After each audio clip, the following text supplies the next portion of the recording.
بھارتی حکومت کی جانب سے کشمیر کی خصوصی حیثیت ختم کرنے کے خلاف فرینڈز آف کشمیر اور تحریک کشمیر جرمنی نے 5 اگست کو یوم سیاہ منانے کا اعلان کر دیا۔ شہدائے کشمیر کے لیے فاتحہ خوانی اور جرمنی بھر میں اجتماعی دعاؤں کا بھی اہتمام کیا گیا۔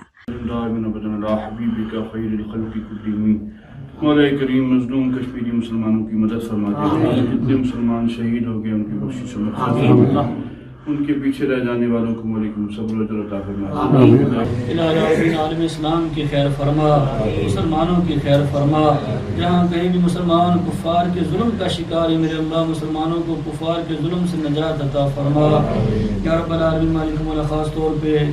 کشمیری مجاہد برہان وانی ان کی برسی گزری یا رب العالمین ان کے درجات بلندیاں عطا فرما، مالک مولا جنت میں اعلیٰ مقام عطا فرما، ان کی قربانیوں کو قبول فرما یا رب العالمین مالک مولا پروردگار تمام کشمیری مسلمانوں پر رحم و کرم فرما۔ فرینڈز آف کشمیر برلن کے عام اجلاس میں 5 اگست کو برلن کی اہم شاہراہ پر یورپین سینٹر پر احتجاجی مظاہرے کا اعلان کیا گیا ہے، جبکہ تحریک کشمیر جرمنی نے جرمن بھر میں یوم سیاہ منانے اور بھارتی قونصلیٹ پر مظاہروں کا اعلان کر دیا۔ فرینڈز آف کشمیر برلن اور تحریک کشمیر جرمنی کے قائدین نے پاکستانی اور کشمیری کمیونٹی کو بھرپور شرکت کی اپیل کر دی۔ کشمیر کے ان شہداء کو خراج تحسین پیش کرتے ہیں جنہوں نے ملک کے لیے اور اپنے مذہب کے لیے قربانیاں دی ہیں، ملکی استقامت کے لیے، ملک کی سلامتی کے لیے اور اپنی ماؤں بہنوں کی عزت آبرو کی خاطر قربانیاں دی ہیں۔ ہم ان کو آج خراج تحسین پیش کرتے ہیں۔ بالکل آج پورے یورپ میں شہدائے کشمیر کے حق میں اظہار یکجہتی کا دن منایا جا رہا ہے۔ خاص طور پر برہان وانی کی یوم شہادت کے موقع پر تمام مساجد میں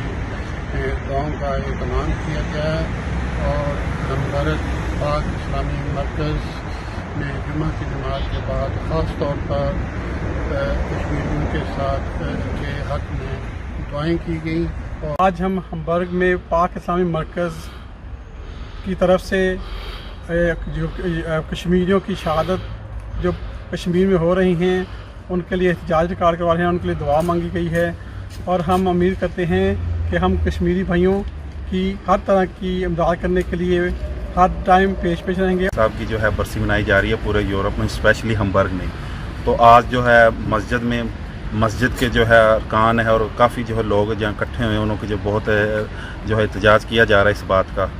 رہے 5 اگست کو مودی حکومت نے ہندوؤں کو کشمیر میں آباد کاری کے منصوبے کو فروغ دیتے ہوئے کشمیر کی خصوصی حیثیت ختم کرنے کا اعلان کیا اور کشمیر میں غیر اعلانیہ کرفیو لگا کر